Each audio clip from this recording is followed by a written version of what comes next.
So it's a new week, so we have some new leagues, and this one is the Executive Heavyweight League in the Cadillac CTS-V, which seems to be the most dominant car. The tune I'm using is by DTM Lionel.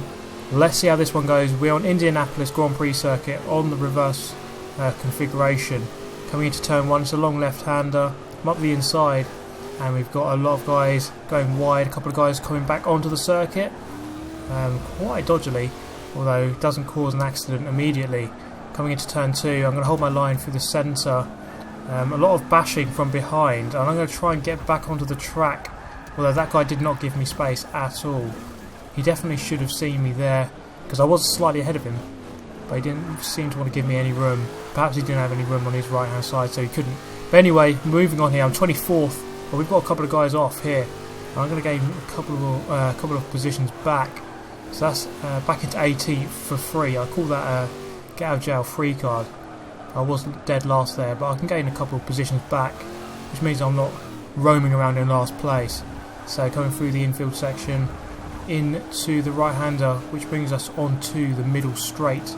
I've got a bit of a gap to the guy behind me, DTM Gladiator. That gives me the security coming into the left hand at the end of the straight. Knowing I've got a bit of a margin, I can take the proper racing line. I don't have to go defensive. And look at this, we have got 1, 2, 3, 4, 5, 6, 7, 8. Is that 8 cars? All in a very close proximity to each other. EMW Ivor Biggin getting shunted down the pack, and I'm going to get the car back on him coming into the left-hander towards the end of the circuit. I've got the overtake done on him. I'm going to force him wide. There's nowhere he can go, and I've got another position for free there from that guy to rejoin the track. So that is a pretty decent lap. Other than getting shunted off the start, I've gone up into 15th from 23rd on the grid. Rich J81 did not get the best exit from that corner, which means I'm about to pull alongside as we approach turn 1. It's quite a hard braking point to judge.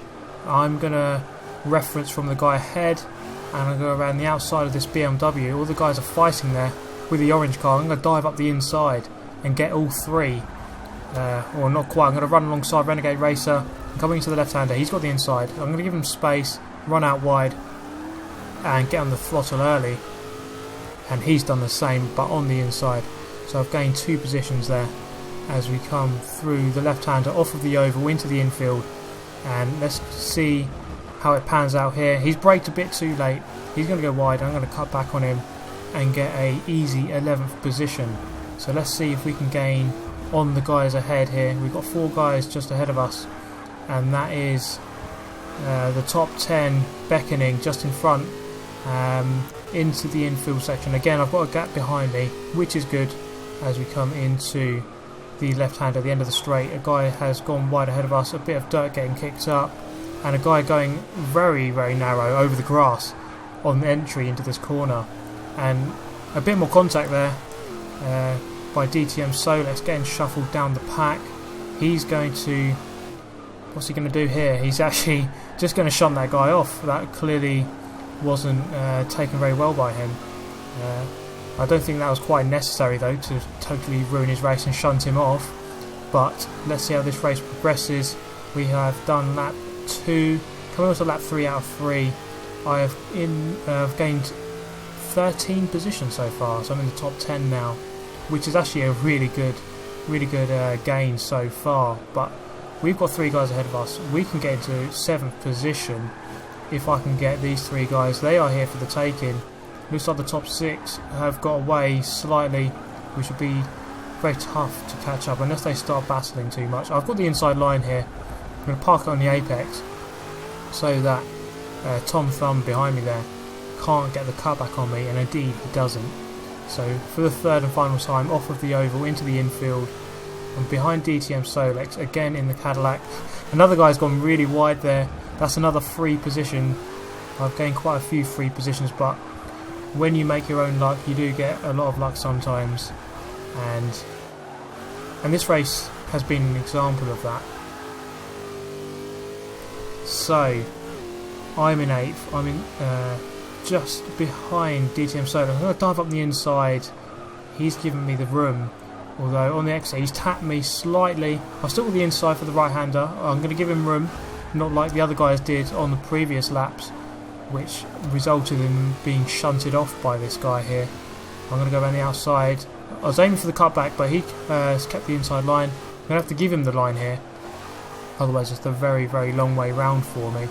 And he's going to take a very unusual line going into the final chicane, and that's not a very good line at all. He's going to get a very poor exit, and actually I'm going to be able to get alongside him here, and hopefully he doesn't shunt me, and indeed he doesn't. So that's 7th position from 23rd on the grid, a gain of 16 positions from 23rd, and that is a decent race actually. 1 minute 41, not a clean lap, but I was behind people for the whole race, which means I would have got a dirty lap regardless of whether or not I went on the grass or anything. But that was a decent race actually, apart from getting shunted off at the start, of course. After that it actually calmed down a bit for me, sort of avoided all the trouble while it was all going on around me. So this car, the Cadillac CTS-V, probably the most dominant car in the class, much like the Dodge Viper from last week. The tune I'm using is by DTM Lionel78. All of this is in the spreadsheet, which is also in the description. I've made a new tab in the spreadsheet for the cars of this class, so which cars are the best ones, although this car is probably the best one to use on pretty much all the tracks apart from Daytona. But anyway, I hope you have enjoyed this video, guys. Let me know your thoughts on the Executive Heavyweights League, on the cars you're using and the tunes you're using. Hit the like button if you like this video, subscribe if you want to see more, and I shall see you in the next one. Thank you for watching, goodbye.